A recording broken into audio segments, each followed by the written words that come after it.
Well, good afternoon, everyone. I want to welcome you to the Conscious Life Expo post-conference. I love this expo because we bring in some of the top talent around. And the gentleman that I'm going to introduce is one of the people that is definitely tops in his field and has such incredible information to share.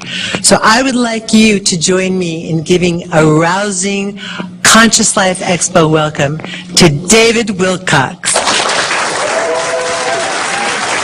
Thank you. Thank you.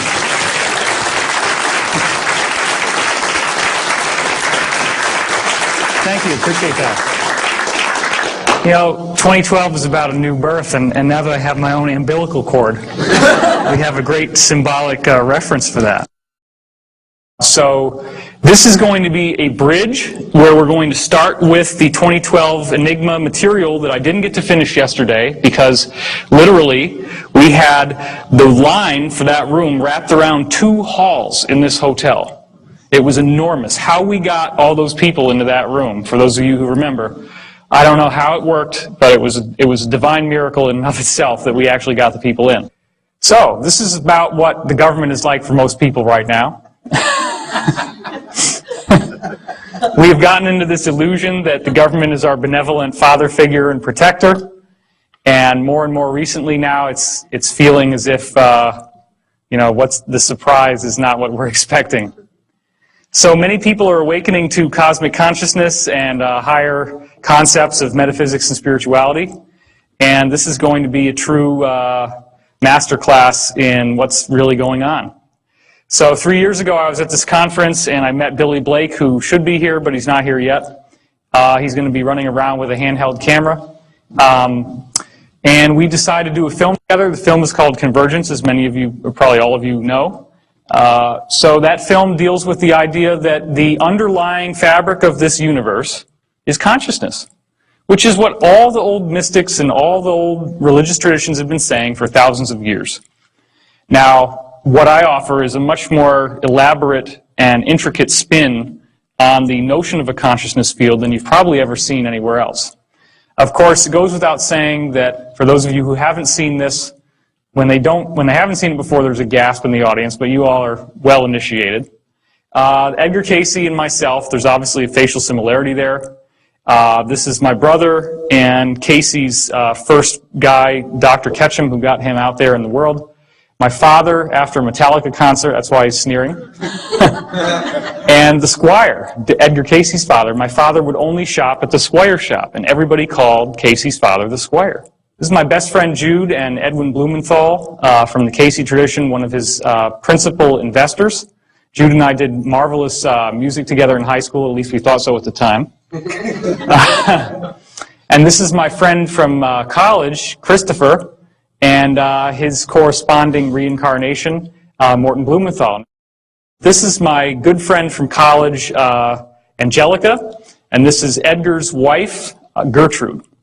These are like the only people I'm still in contact with from high school and college. I mean, you have to understand, these are not just random people from my life. These are like some of my closest associates and friends. And then when you find out that they're the same people as in Edgar's circle, it's very, very surprising.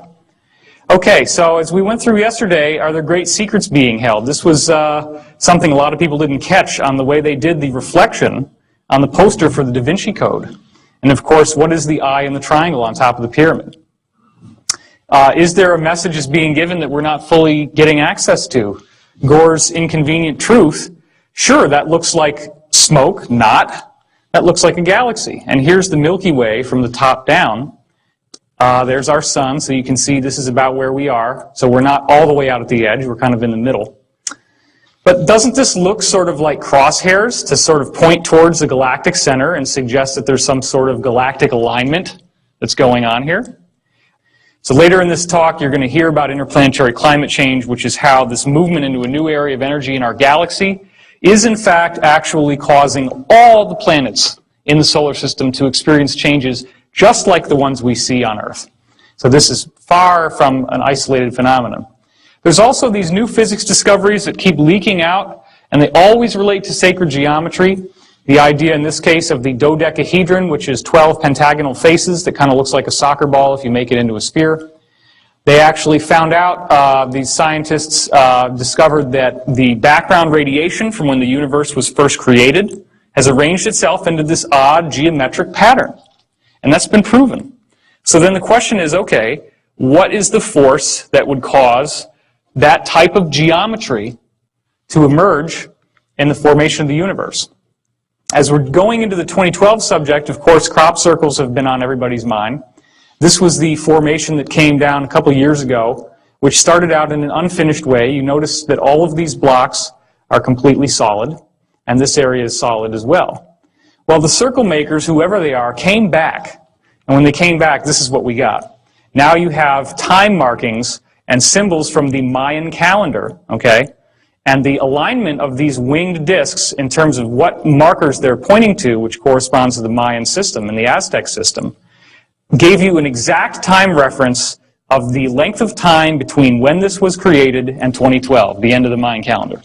So this is a self-referential 2012 diagram given to us by whoever is behind the circle phenomenon. This is one of many crop circles which seems to suggest that the secret to understanding 2012 and this mystery that we're dealing with right here in our talk today is in vibration. That looks an awful lot like a vibrating puddle of liquid. This is what happens when you take vibration to the next step. You get sacred geometry, and I'm going to show you more about that in a second. If you can imagine, this is a sphere and a cube, and then another sphere. This is the Frostfield chromosome formation. Obviously, the circle makers are saying, you know, 2012, pay attention to your DNA, right? Except here's the thing. The chromosome's all broken up. And that's what happens before there's about to be a cell metamorphosis. Now this is even more interesting. Check this out. What does that look like to you? A double helix.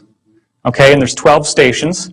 Then down here you get an even weirder thing. You get a triple helix, but they still have that same formation, and then boom, what's this? And look at the timelines. This is less than a month apart in 1999, and this came out in 96. So it appears that there is a message being given about the basic nature of DNA changing somehow. This is another crop formation which shows you DNA very, very clearly. As you can see that it's twisting, and you can see the ladder and the helixes.